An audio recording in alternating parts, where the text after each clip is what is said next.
Hey everyone, welcome back to another whiteboard chat, and today we are going to talk about the menstrual cycle. More specifically, kind of an introduction into the menstrual cycle, but also a better understanding as to why you may have symptoms around certain times of the menstrual cycle. So a lot of the cases that we deal with in this space revolve around irregular menstrual cycles or heavily symptomatic menstrual cycles, and I know a lot of people that come to me don't quite understand why they have certain symptoms at certain times, and what balancing that out might do to help them, and so on and so forth. So I want to talk a little bit about that to just shed some light on this if you're new to hormone dysfunction or just trying to understand your own issues. So first and foremost, menstrual cycle is essentially broken up into 4 phases, which are follicular, luteal, ovulation, and the menstruation. That's actually not in the right order, but follicular, ovulation, luteal, menstruation, or more specifically menstruation first if we technically want to count day number 1. But for all intents and purposes, those are the 4 phases. You're going to see on the chart here a few things going on. One is this basal body temperature here that will rise at a certain point. Over here are our stimulating hormones, which are FSH, LH, and then we have estrogen and progesterone.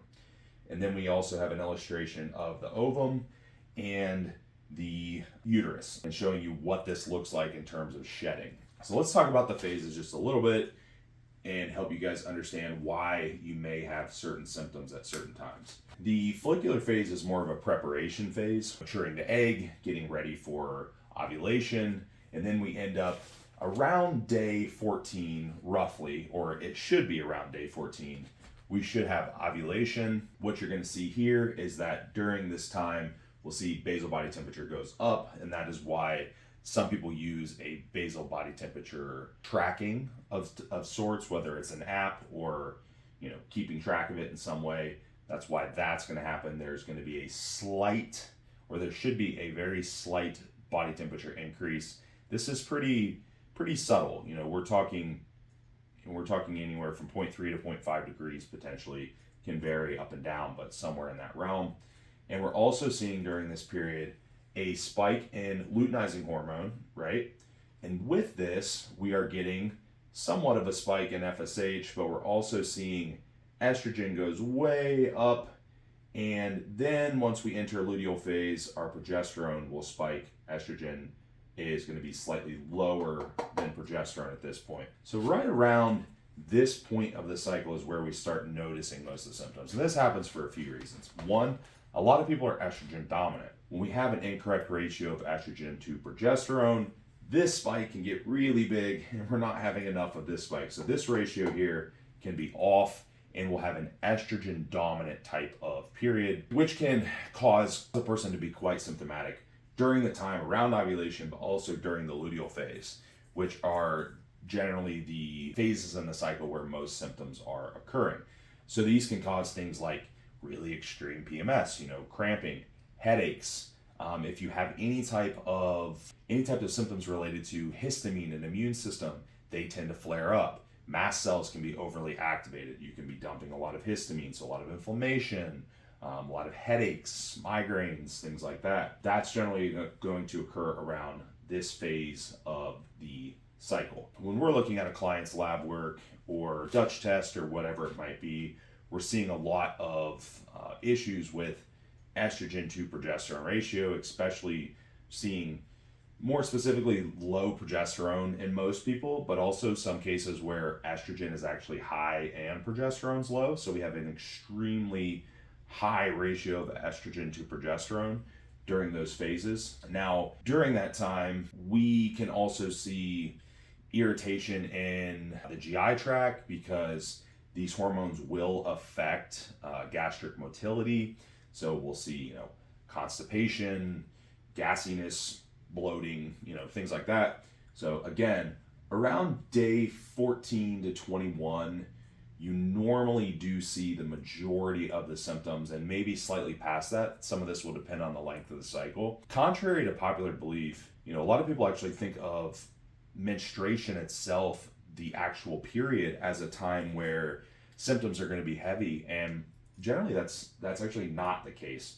At least it shouldn't be the case. So if you are having PMS symptoms, the majority of the symptoms should really occur.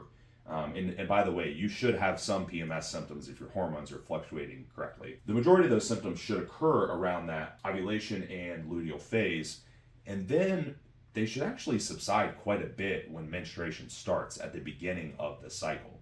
So keep that in mind.